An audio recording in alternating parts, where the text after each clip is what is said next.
देवी सती पार्वती के राजा हेमंत के घर उनकी पुत्री पार्वती बनकर जन्म लेती है। शिव का निवास कैलाश के शिखर पर स्थित है। यहाँ उसके पिता का राज है। वो उसके पिता के अतिथि हैं। अपने पिछले जीवन में जो वो आदा छोड़ आई हैं उसे पूरा करेंगी। शिव भले ही घुमक्कर भिक्षुक हों, वो उन्हें गृहस्थ बनाएगी। शिव ध्यान मग्न है और उन्हें जगाने के प्रयत्नों में पार्वती की सहायता करने के लिए देवगण राव के देवता कामदेव की मदद लेते हैं। जब देवी शिव के पास जाती है तो कामदेव उन पर अपना तीर चलाते हैं। कामदेव एक प्रसन्न देवता है जो तोते की सवारी करते हैं। उनके हाथ में फूलों से बना एक तीर कमान है। वो जिस पे भी इसे चलाते हैं उसके इमोशंस या कहें कि भावनाओं को मोड़कर उसके दिल में सामने वाले के लिए प्यार वाली फीलिंग लाते हैं। कामदेव अपना तीर शिव पर चलाते हैं, पर शिव एक साधारण तपस्वी नहीं है। उन पर उनके तीर का कोई प्रभाव नहीं होता है। वो केवल अपना तीसरा नेत्र खोलते हैं और कामदेव उनके आँख से निकले अग्नि लपट के सामने आ जाते हैं और भस्म हो जाते हैं। अपने इस कार्य के द्वारा शिव जो यम के विनाशक हैं अब कामांतक यानी कामना के और इस प्रकार जीवन के भी विनाशक बन जाते हैं। शिव का तीसरा नेत्र अनंत ज्ञान का प्रतीक है। कामना के विचार में चयन का विचार निहित है। कामना का अर्थ है एक वस्तु के बदले किसी दूसरी वस्तु की इच्छा रखना, किसी भी वस्तु को प्राप्त करना, दूसरी वस्तु को प्राप्त करना नहीं। दूसरे शब्दों में कहें तो इसके लिए दो नेत्रों की आवश्यकता होती है, एक चुनाव करने के लिए और दूसरा खारिज करने के लिए। जब दोनों नेत्र बंद होते हैं तो इसका अर्थ हुआ कि ना चुनाव होगा और ना खारिज किया जाएगा, ना कुछ लिया जाएगा और ना कुछ दिया जाएगा। इस संसार में हर वस्तु एक समान है, इसलिए तीसरा नेत्र न चुनाव न भेदभाव का प्रतीक है, अर्थात इच्छा का ही अभाव है। पार्वती हार मानने को तैयार नहीं है। वो शिव की दोनों आंखें खुलवाने के लिए दृढ़ संकल्प हैं। उनकी इच्छा शक्ति बहुत दृढ़ है और वो तब तक हार नहीं मानेंगे जब तक शिव प्रसन्न होकर उनको इच्छा वरदान नहीं देते। वो सन्यासी का वस्त्र धारण कर तप करने की तैयारी करने लगती हैं।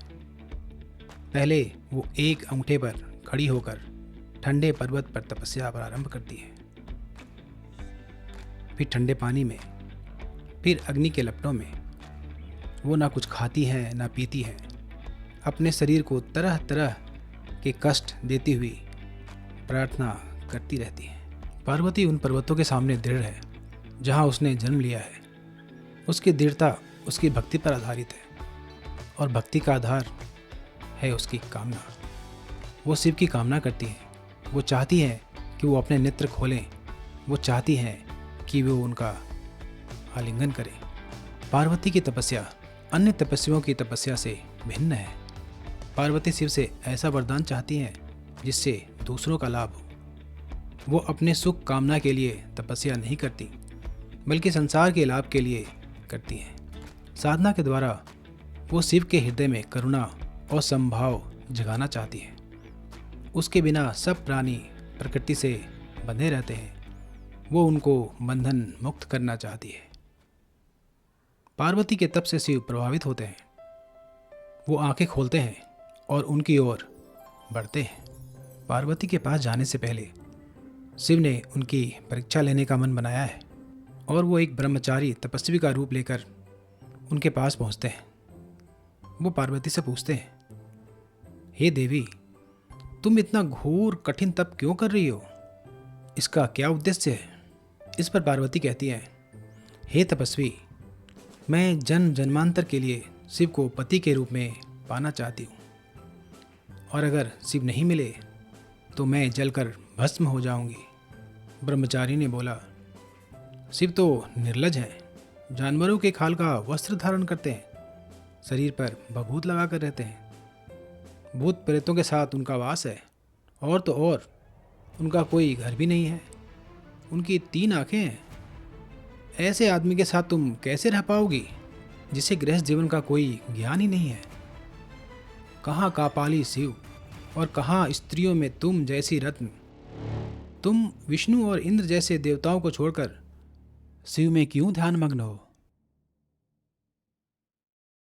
पार्वती ऐसी बातें सुनकर बेचैनी अनुभव करती है और बोलती हैं, हे तपस्वी, तुम मेरा पथ भ्रष्ट करना चाहते हो। शिव के बारे में तुम्हें पता नहीं है, इसलिए तुम ऐसी बातें कर रहे हो।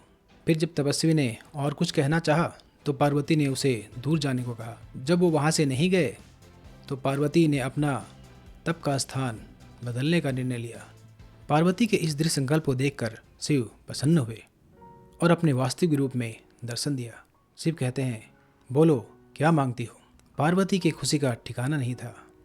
उन्होंने जिनके लिए इतना कठोर तप किया था वो उनके सामने दोनों आंखें खोले खड़े हैं। उनका हृदय प्रफुल्लित है। वो कहती हैं, आप मेरे पति हो जाएं। इस पर शिव कहते हैं, मुझे स्वीकार है। फिर पार्वती कहती हैं कि आप मेरे घर आएं और मेरे पिता से मेरा हाथ मांगें। पार्वती इस बार सती की तरह घर छोड़कर नहीं आना चाहती। वो एक पूरे रीति रिवाज के साथ शादी कर शिव के साथ आना चाहती हैं। शिव पार्वती को ध्यान से देखते हैं तो आश्चर्यचकित हो जाते हैं। ये तो सती ही है। पार्वती शिव को दर्पण दिखाती है जिसमें वो अपना शंकर रूप देख पाते हैं। पार्वती के पिता हेमवंत लगन का मुहूर्त निकालकर दोनों की शादी का दिन और समय तय करते हैं। पूरी नगरी को सजाया जाता है और बारातियों और अतिथियों के स्वागत की तैयारी की जाती है। शिव अपनी बारात लेकर हेमवंत के महल की ओर निकलते हैं। उनकी बारात में देवगण के साथ साथ भूत, पिशाच, बेताल, ब्रह्म राक्षस, किन्नर, यक्ष, अप्सराएं शामिल हैं। जब बारात नगर के समीप आई तो पार्वती की माता मैना बारात और दूल्हे को देखने के लिए बहुत उत्सुक हुई। वो नारद मुनि के साथ नगर के बाहर जाती हैं। उस बारात में वो हर रूपवान पुरुष में अपने दामाद को ढूंढने लगी और वो जब नारद से पूछती हैं तो नारद जवाब देते हैं, नारायण नारायण, ये शिव नहीं है, ये तो गंधर्व है। ओ वो तो किन्नर है, ये अन्य कोई देव है। शिव तो इनसे अलग और बहुत सुंदर और तेजस्वी दिखते हैं।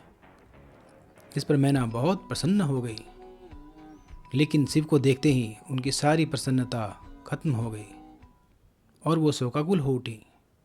उन्होंने शिव को बैल पर चढ़े हुए देखा। उनके 5 सिर थे, 3 नेत्र थे और उनके शरीर पर बभूत मली हुई थी। ये देखकर वो मूर्छित हो गईं। उनकी सखियों ने उनके मुंह पर पानी छिड़ककर उन्हें जगाया। जब मैना को होश आया तो वो जोर जोर से रोने लगी और कहने लगी, पार्वती ने ऐसे पति को पाने के लिए घोर तप किया है। वो उन लोगों को भी भला बुरा कहने लगी जिन्होंने भी इस शादी के लिए हामी भरी थी।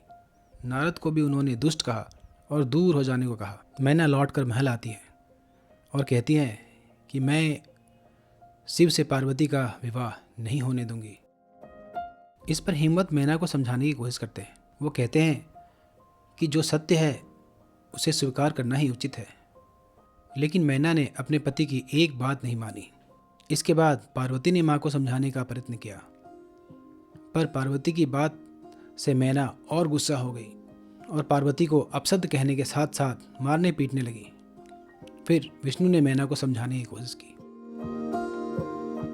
मैना ने कहा कि मैं इस शादी के लिए तभी सहमति दूंगी जब शिव सुंदर और आकर्षक रूप में आएंगे। इस पर सारे देवगण शिव के पास गए और उन्हें अपने एक आकर्षक रूप में आने को कहा, जिस पर शिव सहमत हो जाते हैं और वो सुंदर और सुसज्जित रूप में मैना के सामने आते हैं। उन्हें देखकर वो अपनी पुत्री का विवाह शिव से करने को तैयार हो जाती है और इस प्रकार दोनों की शादी संपन्न हुई। इस तरह पार्वती शिव को गृहस्थ बनाने में सफल होती हैं। भिक्षुक शिव शंकर बन जाते हैं, इसलिए देवी को कामाख्या या कामाक्षी कहते हैं। शंकर, हेमवंत और पार्वती का संबंध सकारात्मक था, जिसमें तीनों एक दूसरे का आदर करते हैं। यदि कामदेव पार्वती और शंकर के बीच संबंध स्थापित करने में सफल होता तो ये शक्ति पर आधारित संबंध होता, शरीर के आकर्षण पर आधारित संबंध। शिव और पार्वती के इस संबंध में ना कोई विजेता है और ना कोई विजित, दोनों का एक दूसरे पर संपूर्ण अधिकार है। इसे प्रेम कहते हैं।